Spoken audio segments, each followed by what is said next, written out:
Daivim mayam upashritya Daivim mayam upashritya prasupt iva bhinna drak prasupta iva bhinnadrik tapye dvitiyapya asati tapye dvitiyapyasati भ्रातृव्य हृदरुजा भ्रातृव्यऋद्रुजा.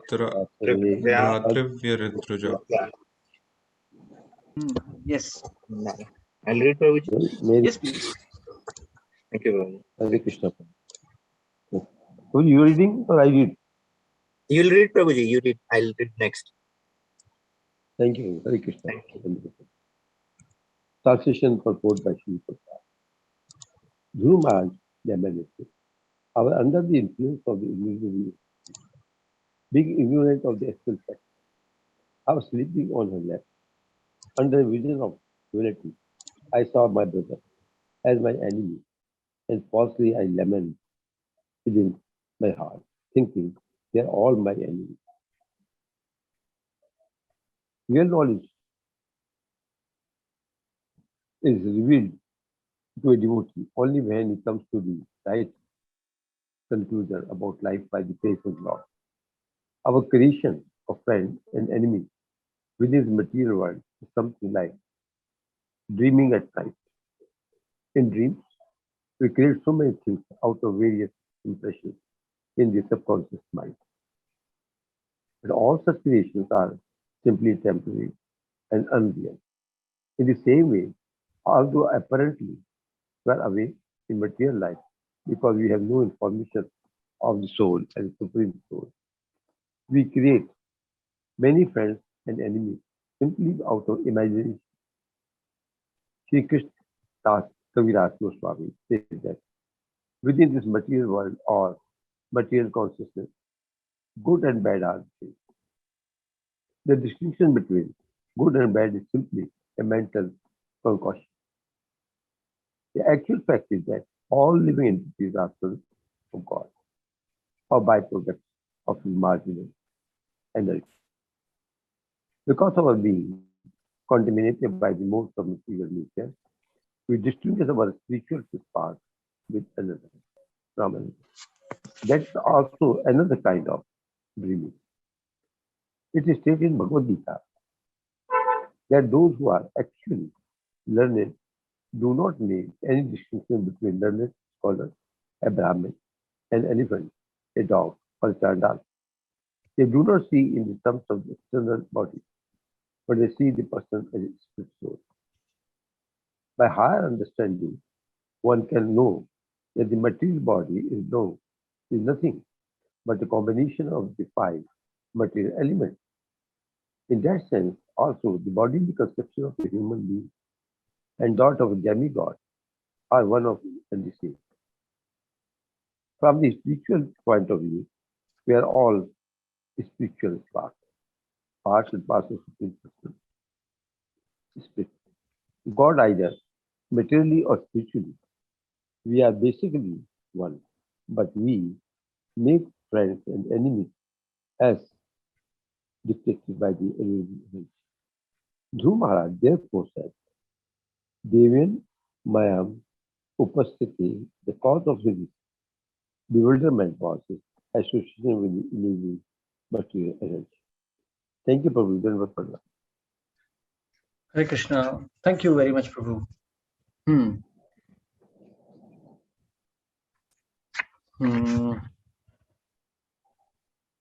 So there is no further commentary. So this is a commentation in continuation to what has been discussed earlier also, where Dhruv Maharaj is continuing his lamentation regarding his material desires, even while worshipping the Supreme Lord.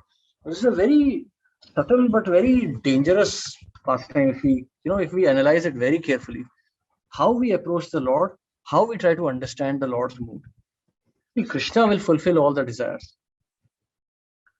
Especially when a devotee has tried hard to please Krishna, Krishna will certainly feel obliged and reciprocate. Now, I saw my brother as my enemy, and falsely I lamented within my heart, they are my enemies. Now, Krishna has fulfilled 2 desires. of Dhruv Maharaj. He has got a kingdom which is superior to that of his great-grandfather, and he has got his revenge on his stepmother and stepbrother. Of course, which is to say that stepbrother and stepmother were not really devotees. So therefore, two of his desires have been fulfilled, and he feels extremely unhappy over that. Whatever the Lord has spoken is going to happen. There is no going back. Once the Lord has said, it is done already.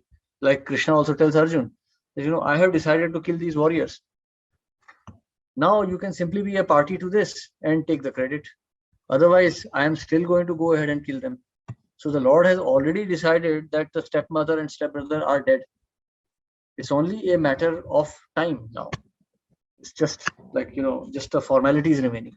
So now he's lamenting that, Krishnadas Kaviraj Goswami, what is he saying? Dvaite Bhadra Bhadra Jnana Saba Manodharma. That in this material world, the perception of good or evil is just an imagination. It's just manodharma, just an act of imagination. Ei bhala, ei bhala, ei mandas, saba, ei saba brahma. That what the perception of decent, indecent, or good or bad is just an illusion. In reality, there is the three modes of nature, the Mahatattva, there is just a living entity. Everything else is just a dream. Just like we go to a river, for example. If you see a river, you'll see some debris floating on it. Sometimes the debris takes this shape or that shape, but eventually it just floats away and we don't know where it goes.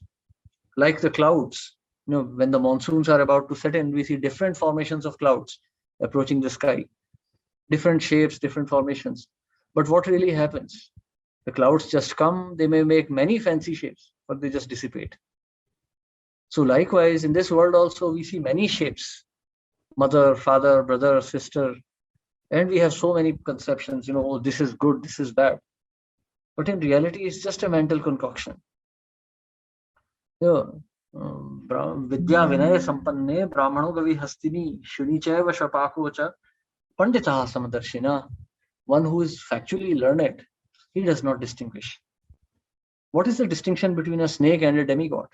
A demigod may appear smiling and favorable, sattvic, and a snake may be tamasic, very venomous, dangerous creature. But in reality, both are living souls, enveloped in their own illusions. The demigod thinks he's a demigod, he has a power, he is like a devata. And the snake thinks he's a snake, he has to kill someone. But in reality, both are not fact. Aham Brahmasmi, the living entity is Brahman. Living entity is neither, Kshine Punye Martya Lokam Vishanti. Once the pious credits are finished, one has to fall down to material domain. So there is nothing good or bad in this world. So this is a higher understanding. So that's why he's saying Daivim Maya Upashritya, because of this bewilderment. So he thinks that demigods have corrupted his mind. So demigods are also, they have powers. So he felt that he, under their illusion, under their spell of their illusion, he thought of such sinful thoughts. So he's thinking here, Dhruva Maharaj's conclusion is that these demigods, being envious of his superior position in devotional service, conspired against him to pollute his intelligence. Now, Srila Prabhupada is supporting this assertion. It is a fact that the demigods control the different activities of the limbs of our bodies. Factually, we are not free even in moving our eyelids. Everything is controlled by the demigods. So certainly, how are the demigods controlling it? They are controlling it through our psyche. They can also put this kind of illusions in our mind. So here, seeing his position, Dhruv Maharaj felt that demigods had conspired to do this. Otherwise, he would have had the good sense to obey the instructions of his spiritual master. So he is now regretting it. Now, what is the lesson for us here? The lesson for us is very straightforward here. That while we are executing devotional service, we should consciously try to avoid materialistic thoughts. We should try to avoid, sometimes we have so many friends and enemies in this world. For example, somebody may think I am a bad man and he will accuse me of many things, but that is his problem. But if I think, oh, such and such person is my enemy, he is criticizing me, he is doing like this, then I am also in illusion. then then I am in illusion. Therefore, I must avoid this thought process. He is certainly in illusion to consider me his enemy, but I am also in illusion if I also consider him my enemy and I, try conspire against him. So, therefore, in this world, we should just avoid. Material world means you just close your eyes, just ignore. So in this world, we just tolerate. We understand, the complexities of karma are difficult to understand. Who's our friend, who's our enemy? I might have criticized someone in my past life or this life. So Krishna has sent someone to blaspheme me here. That's okay. But if I don't retaliate, if I just tolerate it, then the karma is finished. But if I retaliate, I create more karma for myself. So therefore, we should be very, very cautious. Vidya Vinaya Sampanne. Knowledge and humility. We should be always endeavoring with knowledge. Hare Krishna. Yes, any questions or comments here? Krishna Prabhuji. Yes, Prabhu. Prabhuji, you see, I don't see my brother as enemy, but if he is not a devotee, means his association is of no use to me. Rather, I'll say it is if his association will degrade me, or it will take me to some different paths other than devotion service. So means how to take this, means how will take that association. I am not considering him enemy, but it is his association is of no use. It's useless. Like brothers, other relatives who are not devotee. Like Prabhupada also said that our reason of our illusion is because we have created an army of relatives. So yes. This army, we keep on thinking that they will protect us, they will help us, they will make us feel good. But when I get disease, I have to fight. He is not going, other than moral support or good words, he is not going to help me in any way. So we are in moreover an illusion because of our army we have created, like for this time he will help me, but we don't require those help. If he is not a devotee, those relatives are not a devotees, it is of no use, it's useless. In spite of if we have a devotee, one or two devotee friend, at least in the leisure time we can discuss something with them which will be helpful to us in going ahead. So how to take this relative things is very troublesome. Very nice question, Prabhu. Very nice question. So certainly the philosophical you certainly know the philosophical aspects of this fact. So so I would just like to add to it a little bit, Prabhu. See, Mahaprabhu, what does Mahaprabhu say? Asat Sanga Tyaga Ei Vaishnavachar.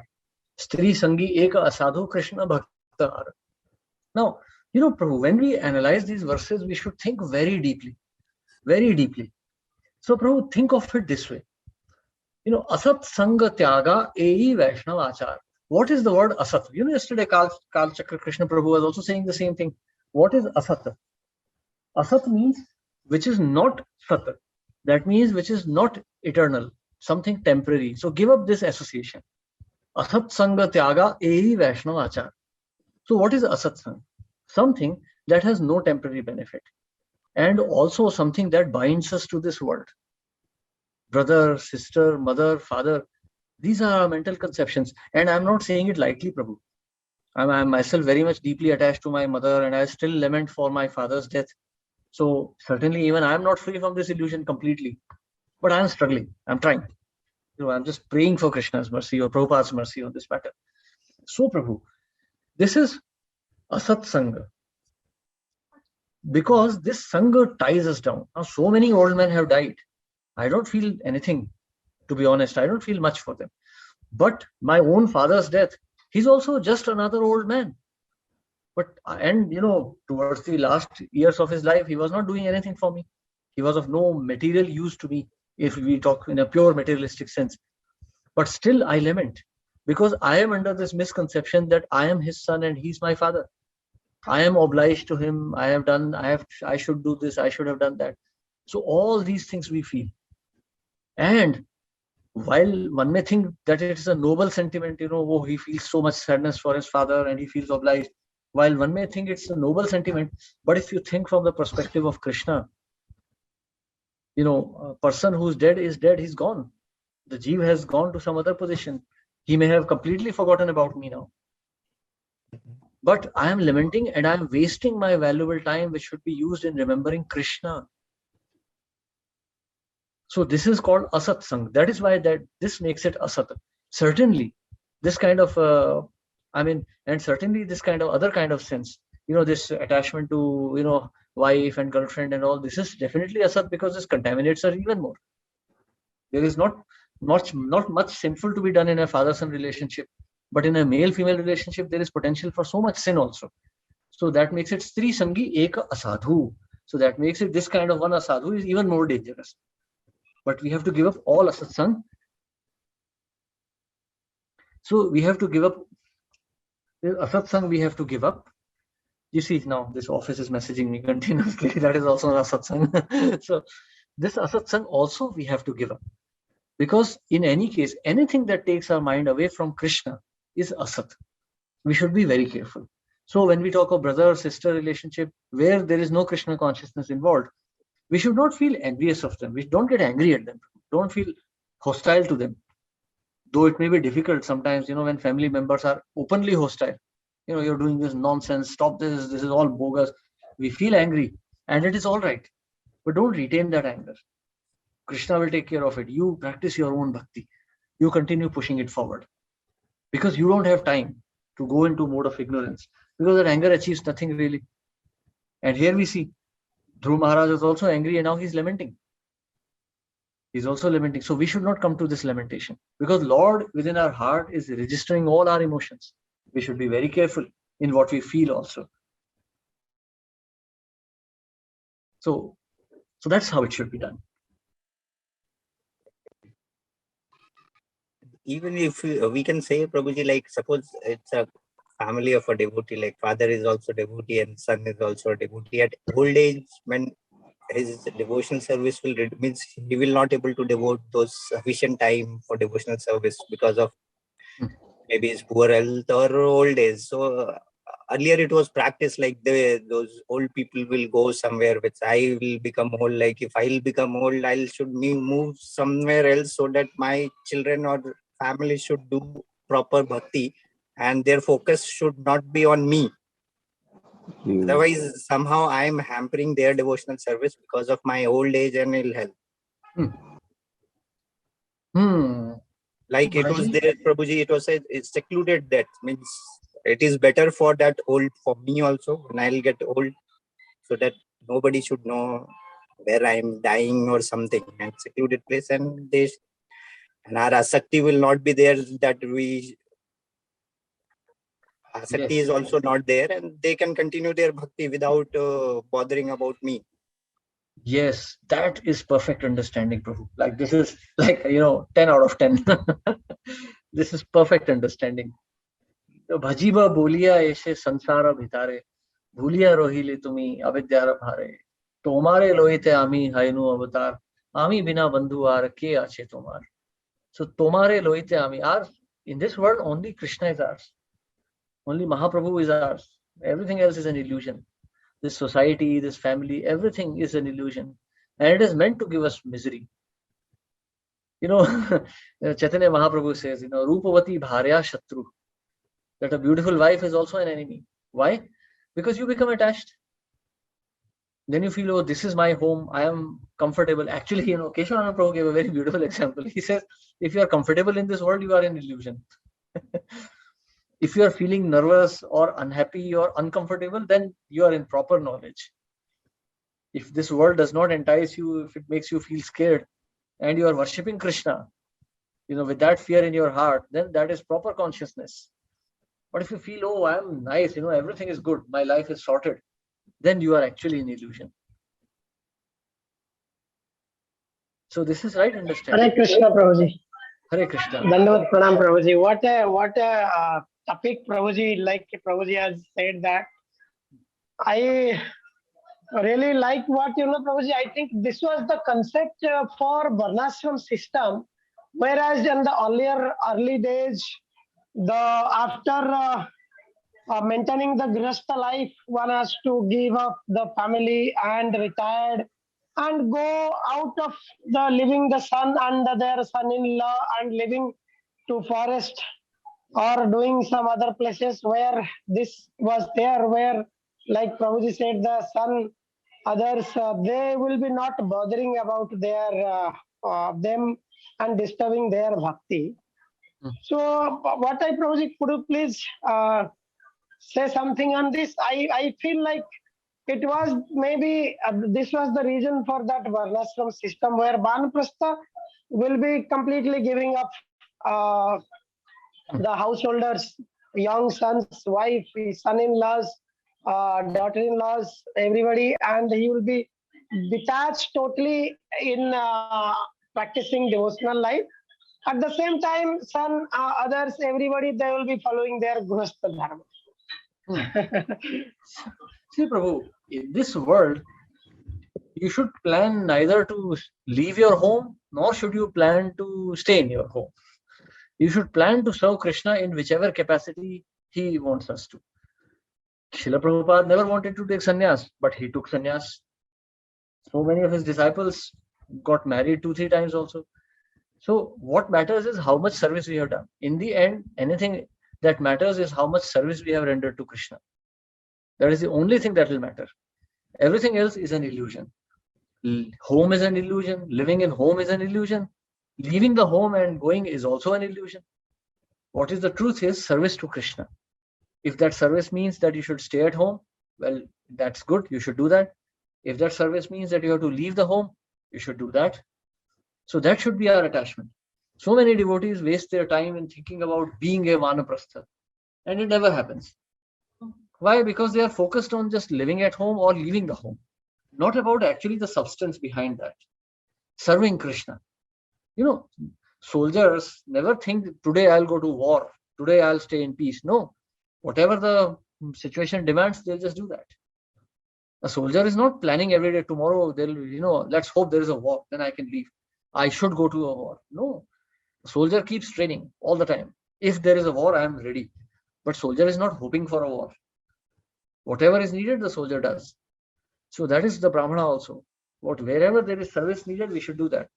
Kalera dosha nidhe rajan. Everything is topsy-turvy in this Kali Yuga. So we have to be very careful. Yes. So, any other and Prabhuji, one more thing I just want to highlight here.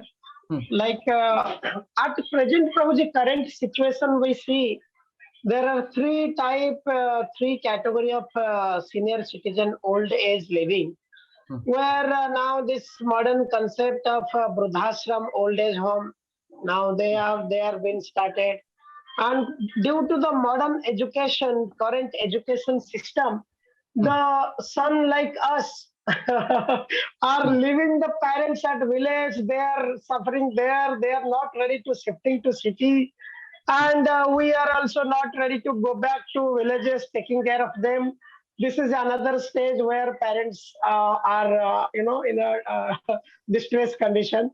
And other thing where the ignorant sons, they do not know the value of value system, where they are not taking care of their parents, they are putting them into Brudhashram.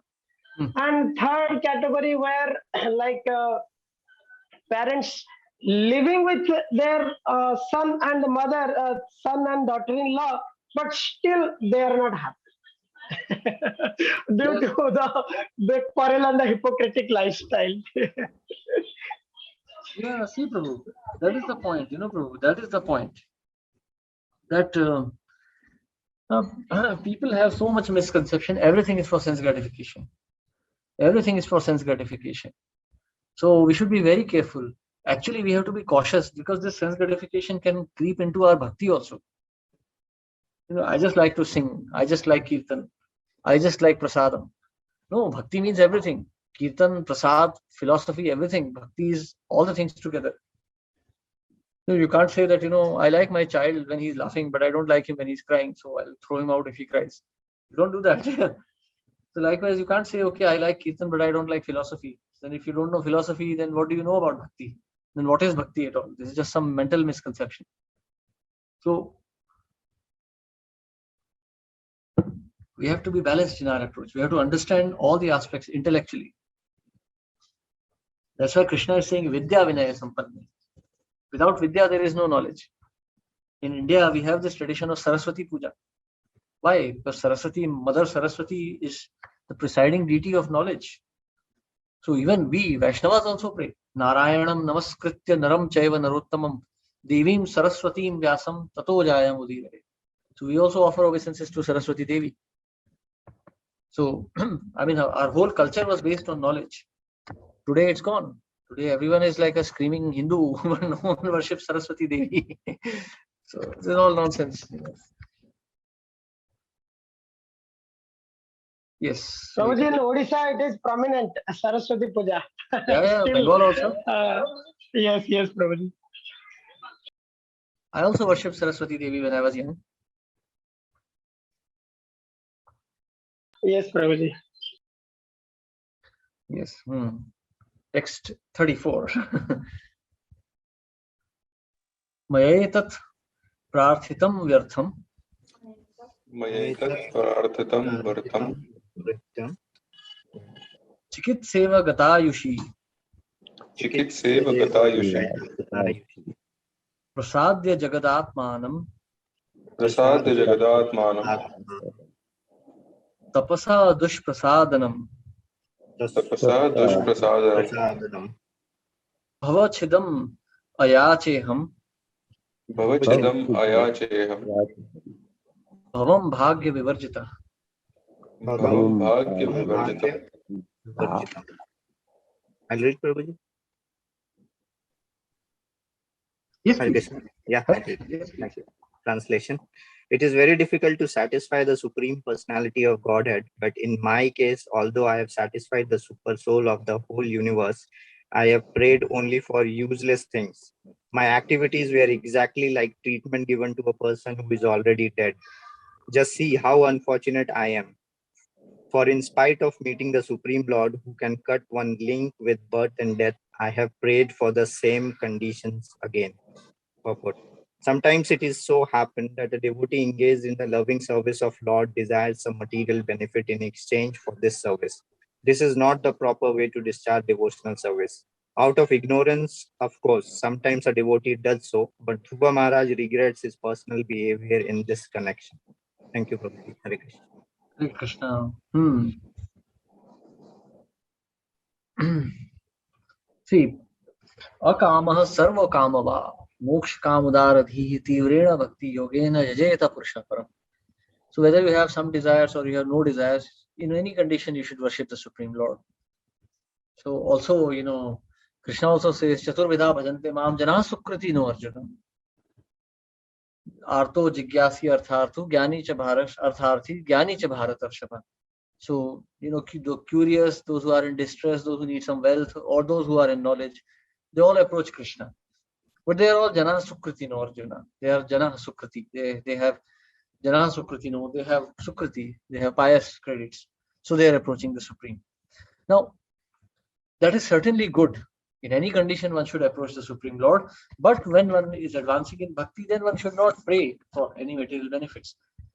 So this is very important point that Dhruva Maharaj is raising. So I have satisfied the Supreme of the whole universe, super soul of the whole universe. I have prayed only for useless things. For example, say some big industrialist calls you, like Ambani calls you, says, okay, ask whatever you want, I'll give you. And then you say, hey, can I have a plate of pav bhaji? He could have given you anything. You could have asked for a chemical plant. You could have asked for an oil refinery or some, helicopter. You could have asked for, but you asked for a plate of pav bhaji, which anyone could have given you. Your neighbor could have given you. One could have given a kingdom or, anyone. He could have just worshipped Kal Bhairav and got his mother and stepbrother killed. Or he could have just hired some assassin and killed them. But he approached the super soul for these things. So he feels very, very unhappy. I should not have asked for that. I was trying to get out of this material world, but now I have asked for something which keeps me in the material world. So, for example, you go to a doctor and you say, doctor, I think I have typhoid. And doctor also injects you with malaria. You go to the doctor and say, doctor, I am suffering from typhoid. You can maybe inject some malaria also into me. That's not a very wise thing to ask for. So likewise, Dhruv Maharaj could have asked for liberation from the material clutches, but he was asking for a useless kingdom, and that is what he is lamenting. So he did not ask for them. Specifically, he did not ask. As soon as he saw the Lord, he was purified. But he felt unhappy that he asked for something, that he thought of these things before worshipping the Lord also. He should have listened to his spiritual master and just asked for liberation from this material universe. This material world is full of adhyatmic, adhidhaivik, adhibhautik clashes. So why should one live here? And he could understand that this was an adhibhautik klesha. His stepmother was creating a ruckus here. So he could have just asked for liberation from this, but he just asked for something which was again material. He was thinking of something. So therefore, he is lamenting. So in our bhakti also, as we start advancing, we should also understand, see, we'll still have desires. We'll always have desires. Oh Lord, please take care of my husband, please take care of my wife, my child, my mother, my father. This is natural, swabhavik. This is natural desire. But one should understand that this is actually a cause of our bondage. So one can pray for that, but at the same time, one should pray that, oh Lord, please take me out of the illusion itself. Our problem is that we don't want to get out of illusion. We want to hang on to it. Now think of it. There's so many good things and bad things happening to people outside, but we feel happy or unhappy when they happen to our relations. Why? Because we are attached to them. Imagine, instead of feeling this attachment, if we were to ask for being indifferent completely. Now, having said that, one should not pray to become hard-hearted. We become indifferent because we pray for the welfare of everyone. A Vaishnava is paradukha dukhi. So, in my case, if I want to take my example, I would say, I should not lament for the death of my father. And if at all I have to lament, I should lament for the death of all the old men who are leaving this world without having profited from human life, without having heard the words of Krishna, without having developed faith in Krishna. So I should lament like that, but I am not. And that is my lamentation. That I am still so hard-hearted, I don't care if some old man dies. I think, oh, it hasn't happened to me. So what? My father died, so how do I care about others? So this is my lamentation. This should be my lamentation, and this is my lamentation. That I don't feel sorry enough for others. So one day when we feel like that, then we are advancing in bhakti. We should feel, oh, this is also sad. Anyone who leaves this world should hear the names of Krishna before, and we should try. So if we don't feel that way, we should just force ourselves to think that way. I should lament. I should lament that I am not lamenting. And then I should try to lament. And then instead of just lamenting, I should try to preach the names of Krishna so that no one has to leave this world without having heard of Krishna. Hare Krishna. Yes, any questions or comments? Hare Krishna, Prabhuji. Just a comment. Seems like today's lecture is a very thorough, practical application of Bhagavatam. What we should be doing. Seems like Krishnaji is saying something that I should be hearing very carefully. Prabhupada is saying everything. So true. So true, Prabhuji. Hari Hari. Thank you.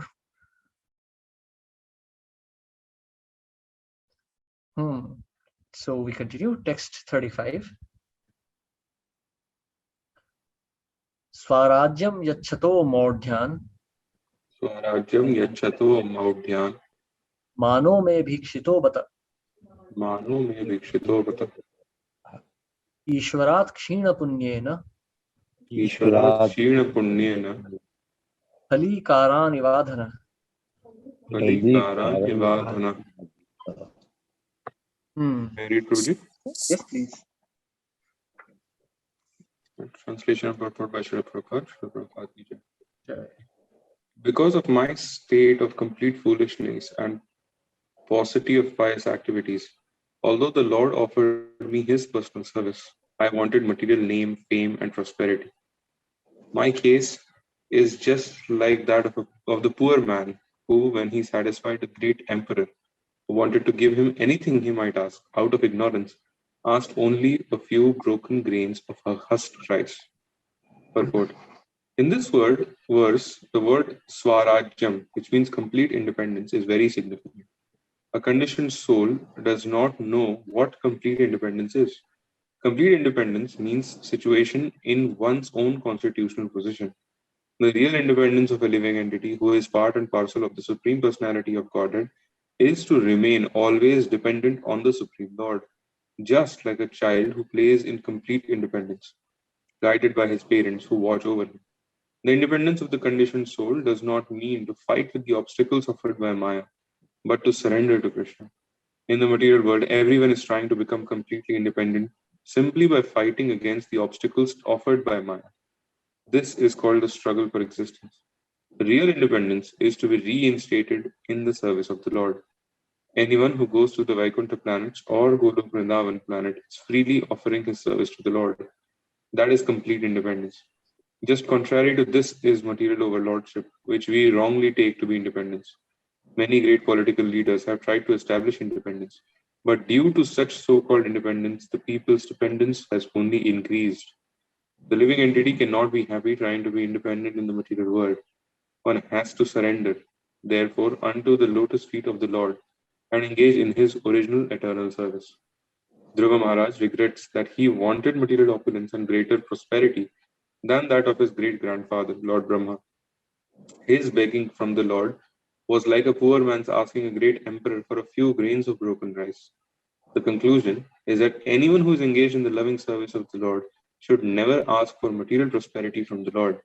The awarding of material prosperity simply depends on the stringent rules and regulations of the external energy. Pure devotees ask the Lord only for the privilege of serving Him. This is our real independence. If we want anything else, it is a sign of our misfortune. Hare Krishna, Prabhuji. Thank you very much. Hare Krishna. Thank you very much, Prabhu. We just discussed it already, but you see how beautiful Bhagavatam is. So, even Sudama also went to meet Krishna. So, he was also lamenting that, I'm meeting the emperor of the whole creation and I'm asking him for something so insignificant. Better not ask him anything at all. Why should I? He's my friend. Why should I ask him anything? Our relationship itself is so sweet. Sudama had many thoughts in his mind. And Krishna understood why Sudama had come. He also understood Sudama's hesitation. And he also appreciated it. See, Krishna, if we think we are sensitive, we should understand Krishna is super sensitive. That's why, many times I keep telling you, in bhakti, don't exert yourself. Don't do atyahar in bhakti. Because by that, we develop resentment towards Krishna. And when that comes, Krishna is very sensitive. See, Krishna is a child. Please understand. We talk about his supremacy, his greatness and everything. But at heart, Krishna is a child. And children are super sensitive. So is Krishna. Krishna is obliged for very little service that we do. Krishna also feels very unhappy if we are burdened by him. Krishna doesn't like to burden anyone. He may kill his enemies, but that is just sporting. But Krishna, by nature, does not want to burden anyone. If he thinks that our bhakti is burdening him, that his bhakti is burdening us, then he will move out of our lives. So do only as much as you are comfortable with and try to increase it. But whatever you are doing, do it lovingly. So independence in this world really means serving Krishna in the mood of love and devotion. Tesham satata yuktanam bhajatam priti purvakam. Krishna could have also said Tesham satata yuktanam bhajatam nityam. No, bhajatam priti purvakam. Satyam bhajatam nityam. No, not just they are doing it with love. So if you love it, it's nice. A child may create so much of nuisance, but the mother doesn't find it a burden. But the same child creating nuisance in the neighbor's house will be a burden. So that should be the loving devotion for Krishna. That should be the love and devotion. So if we feel that we are getting burdened in bhakti, you take a break. Do something else. Don't feel burdened. Otherwise, Krishna will feel very unhappy. And we don't want to make Krishna unhappy. Krishna will not become offended, but Krishna will feel unhappy. He will think that I am burdening my devotee. Think of it this way. Every time you want to think of Krishna, think of him as a guest in your house. If someone comes to meet you and then, he stays and suddenly you feel, oh, he's eating too much. Why is he so noisy? Why is he like this? And you say, you're talking, hey, why do you eat so much? I cook 4 chapatis for myself and I have to cook 8 for you. What nonsense. If you feel, who will want to stay and eat at your place? Guest will say, okay, thank you. It's all right. I'm not hungry. We can just talk maybe and then I'll leave. So this is how Krishna is. If we feel, oh, serving bhoga to Krishna is so much headache, then Krishna will say, it's okay. I don't want to eat at your place. I'm happy as I am. He's Atmaram. So you see, always bhakti means personal. Everything should be personal. So this is how we should do bhakti. We should depend completely on Krishna. And you see, Krishna gets everything. Krishna has already given.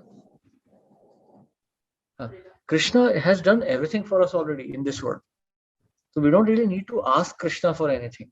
Krishna is providing. He knows. Sarvasya chaham hridi sannivishto. Mattah smritir jnanam apohanam cha. Sitting inside the heart, he knows everything. He's in fact giving us the knowledge. So a child is completely independent in the presence of his parents. In the house, one may think, what nonsense, the child is surrendered to father. Father says eat, he has to eat. Father says play, he has to play. No, it is not like that. Child has no capability. Child has no ability. It is the father who enables the child completely. So in the presence of father, the child is completely independent. He can play, he can study, he can do whatever. If the child wants independence and leaves the house and goes outside, what will happen? He will suffer. He'll be an orphan. Nobody will care. He'll have to live like an animal. We know in our society, isn't it? Even in the orphanage, children live like slaves. They have really no independence. And certainly, most important thing, no love and affection. So that is bhakti. Complete independence is given to one who surrenders completely. Aham tvama sarva papebhyo. So, try to analyze. When you study the scriptures, try to analyze. Krishna is saying, Aham tvama sarva papebhyo mokshayishyami. So, if an orphan is suffering, if I am suffering, what is the cause of my suffering? Suffering is caused by papa, sin, my sin, not anybody else's, my sin. So if Krishna takes away the sin, how can I suffer? If I surrender to Krishna, Krishna takes away all my sin. So I will not suffer. So certainly, if I am with Krishna, Krishna is taking away my sin. How can I suffer? So the so-called suffering in surrender is a fallacy. It is not possible. If we surrender to Krishna completely, there is no question of suffering. So the so-called dependence that we feel, is because it is causing us suffering. Dependence on some family member, dependence on our job, dependence on why we don't want to depend on anybody. But dependence on the Lord is not like that. Dependence on the Lord means complete independence. You are Siddha Swarupa. You are who you are. You read this popular media, especially these, young girl movies. Always they say, oh, that girl became completely free, attained her, she realized her actual position. Well, that freedom Krishna is giving. You realize your actual position. You are completely happy. You are free to be what you want. That movie which came 11 years ago, what was that? 3 Idiots. Be what you are, always follow excellence and success will follow. Don't chase success, chase excellence and success will follow. That movie was all about actualization. So Krishna is actually promising it. Surrender to Krishna, you will be Siddha Swarup. You will know who you are. So Dhruv Maharaj is regretting. He could have asked for Swarup Siddhi. That would have been much greater. Now he'll be a king. Again, obligations. He will have a queen, he will have children, he will have a kingdom, ministers, take care of everything. So more bondage. So he could have asked for complete independence. Instead, he ended up asking for bondage. So that is Dhruv Maharaj's lamentation. Just like, we spoke the example, you go to a great rich man and you ask for rice. Anybody could have given you that. But you should ask, when you go to a rich man, ask for something. When you go to the king, ask for something worthy of a king. There's an anecdote here. Once Caesar was kidnapped by the pirates. So the pirates asked for a ransom. Give your ransom, otherwise we'll kill the prince. He was a prince at that time. Caesar got angry. He said, "What do you think I am? I am the prince. Yes, ask at least 10 times this ransom. You think I am worth only so much? Ask 10 times the ransom."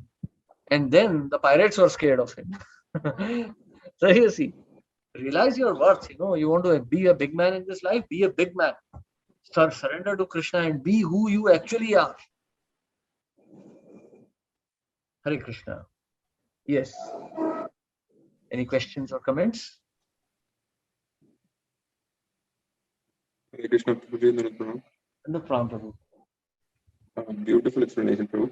Thank you. But there is just one, maybe a silly question, but that you said that we should not exert ourselves in bhakti. But as a sadhak, or as somebody who is still a neophyte and still learning the basics of bhakti, we have to discipline ourselves. Yes. So then that is sort of an exertion. Interesting question. Yeah, Prabhupada also, Prabhuji, somewhere said that even if your mind, you're not getting interest and your mind is diverting, hit it by a broom. Somewhere he has said. Yes, so very nice question. But I'm talking more about the subtle aspect of it.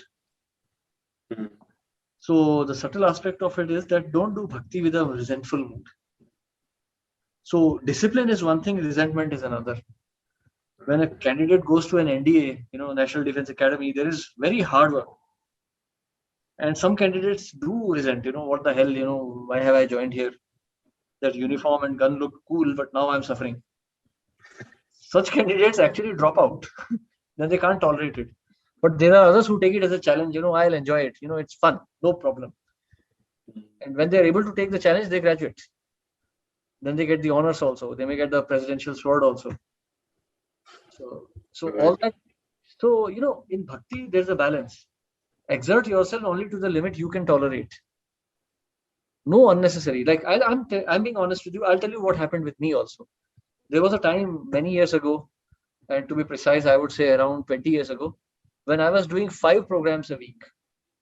5, full size. And eventually they were all nonsense, singing, dancing and eating and nothing, no philosophy. So eventually I wasn't growing. And after a while, I just felt bored with it. This is just nonsense. What am I doing? I'm sick. I have to travel 1 hour just to go to the program. And then I'm just singing, dancing and coming back. Made no sense at all. So I started developing resentment. Then I just thought soberly, this is nonsense. I shouldn't do this. I mean, nothing will change if I stop attending these programs. And I stopped. And then I started reading the Gita. So things fell back into place. So don't exert yourself unnecessarily where it's not worth it. I can tell you, Prabhu, do seva, clean the temple floor or clean the pots. And you may do it. But if I keep pushing you to do it and you keep pushing yourself to wash bigger and bigger pots, what is the use of it? Eventually you will develop resentment that this is nonsense. So you should chant. You should get up in the morning. You should chant your rounds. You should do Mangal Aarti. You should study the Bhagavad or Gita, and you should preach. So that is not very difficult. We have to do something, isn't it? Even for graduation, we have to work hard. So, but bhakti without resentment. Don't push yourself unnecessarily. Push yourself to the limit, but not beyond the limit. Understood. Thank you very much for clarifying. Hare Krishna. Yes. So, does that answer your question, Rahul Prabhu? Yeah, yes. Okay. So, thank you very much. So now we have a Hindi session, summary of 12th chapter. So if anyone is interested, you can join that also. The link, Santosh Prabhu, can you share the link here?